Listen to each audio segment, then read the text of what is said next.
Hi ಗುರು, ಎಲ್ಲರೂ ಹೇಗಿದ್ದಾರೆ? ಎಲ್ಲರೂ ಕೂಡ ಚೆನ್ನಾಗಿದ್ದಾರೆ ಅನ್ಕೋತೀನಿ. ನಾನು ಕೂಡ ಸಖತ್ತಾಗಿದ್ದೀನಿ. ಫ್ರ್ಯಾಂಕ್ಲಿ ಅಂತ ಇದೊಂದು ತೆಲುಗು ಮೂವಿ ಗುರು. ಮೂವಿ ಮಾತ್ರ ಬೊಂಬಾಟ್ ಬಾಕ್ ಬಸ್ಟರ್ ಅಂತ ಅನ್ಬೋದು. ಆ ಥರ ಫೀಲಿಂಗ್ ಅಂತೂ ನನಗೆ ಕೊಡ್ತು.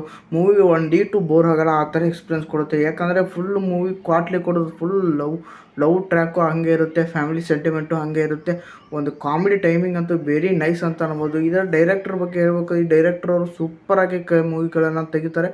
ಅದರಲ್ಲಿ ಕೂಡ ಇದು ಒಂದು ಬನ್ನಿ ಗುರು ಮೂವಿ ಯಾವ ಥರ ಎಕ್ಸ್ಪೀರಿಯನ್ಸ್ ಕೊಡ್ತು ಅದ್ರ ಬಗ್ಗೆ ಹೋಗಿ ಡೀಟೇಲ್ ಆಗಿ ಮಾತಾಡೋಣ. ಮತ್ತು ನಿಮ್ಮ ಟೈಮ್ ವೇಸ್ಟ್ ಮಾಡೋದು ಬೇಡ. ಮೂವಿ ನಿಮ್ಗೆ ಯಾವ ಥರ ಎಕ್ಸ್ಪೀರಿಯನ್ಸ್ ಕೊಡ್ತು ಅನ್ನೋದನ್ನು ಈ ವಿಡಿಯೋ ಮೂಲಕ ತಿಳ್ಕೊಳ್ಳಿ ಅಂತ ಹೇಳೋಕ್ಕೆ ಇಷ್ಟಪಡ್ತಾ ಇದ್ದೀನಿ.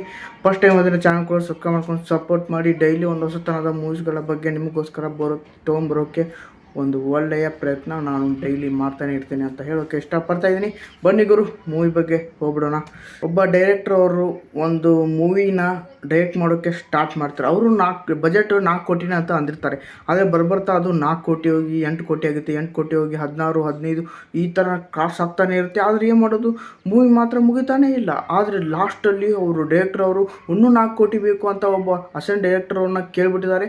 ಆದರೆ ಪ್ರೊಡ್ಯೂಸರ್ ಅವರೆಲ್ಲ ಎದ್ದೇಳ್ಕೊಂಡು ಬಿದ್ದುಬಿಡ್ತಾರೆ. ಯಾಕಪ್ಪ ಅಂತಂದರೆ ಅವರ ಮಗಳು ಅವರು ಆ ಚಾನ್ಸನ್ನು ತೊಗೋತಾರೆ. ಯಾಕೆ ನಮ್ಮ ತಂದೆಯವರು ಈ ಥರ ಮಾಡಿದರು? ಅಂಥ ವ್ಯಕ್ತಿ ಯಾರು 4 ಕೋಟಿ ಅಂತಂದು ಇಷ್ಟೊಂದು ಹೆವಿ ಬಜೆಟನ್ನು ಹಾಕಿ ಪಿಕ್ಚರ್ ಮಾಡ್ತದೇನಲ್ವ? ಅದು ಯಾವ ಪಿಕ್ಚರು ಅನ್ನೋದನ್ನು ನೀವು ಮೂವಿಯಲ್ಲಿ ನೋಡಿ ತಿಳ್ಕೊಬೇಕು. ಮೂವಿ ಮಾತ್ರ ಬಾಕ್ ಬಸ್ಟರ್ ಅಂತ ಅನ್ಬೋದು.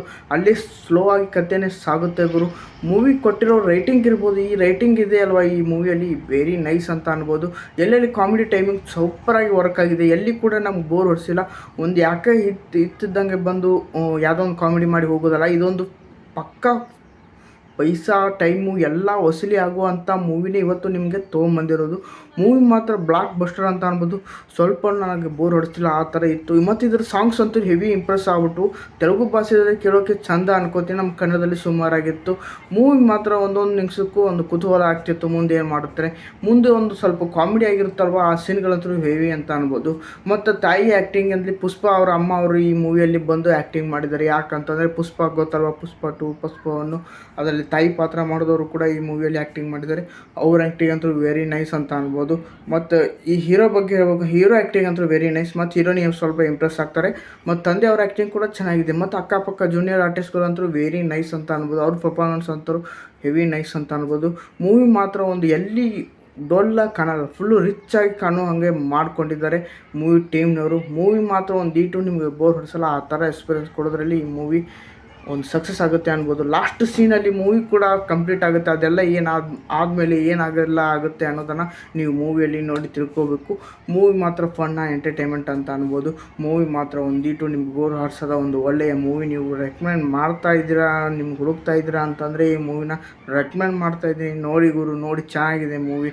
ಒಂದು D2 ನನಗೆ ಬೋರ್ ಹೊಡಿಸ್ಲಿಲ್ಲ, ಅದಕ್ಕೆ ನಿಮ್ಗೆ ಹೇಳ್ತಾ ಇರೋದು. ನೀವು ನೋಡಿ, ಚೆನ್ನಾಗಿದೆ ಮೂವಿ ಹೇಳೋಕ್ಕೆ ಇಷ್ಟಪಡ್ತಾ ಇದ್ದೀನಿ. ನೆಕ್ಸ್ಟ್ ಟೈಮ್ ಇದೇ ಥರ ಡಿಫ್ರೆಂಟ್ ಆಗಿರೋ ಮೂವಿ ಕಾನ್ಸೆಪ್ಟ್ ಜೊತೆಗೆ ನಿಮಗೋಸ್ಕರ ಬಂದು ಸಿಗ್ತಾ ಇರ್ತೀನಿ ಅಂತ ಹೇಳ್ತಾ ನೆಕ್ಸ್ಟ್ ಟೈಮ್ ಸಿಗೋಣ ಗುರು ಒಂದು ಒಳ್ಳೆಯ ಮೂವಿ ಜೊತೆಗೆ.